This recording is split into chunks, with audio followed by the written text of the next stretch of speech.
शोहदाए वतन से अकीदत का वालिहाना इजहार। न्यूज़ एंकर्स, शोबिज़ के सितारे सबके सब रो पड़े।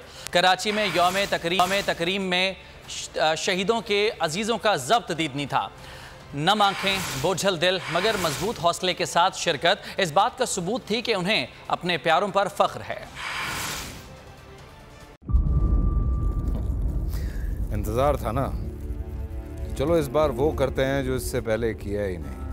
किस्मत की आंखों में आंखें डाल के जीतना होगा।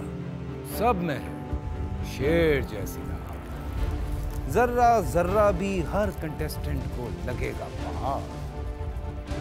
लड़खड़ाना नहीं है, खोल दो अपने पंख अगर आसमान छूना है।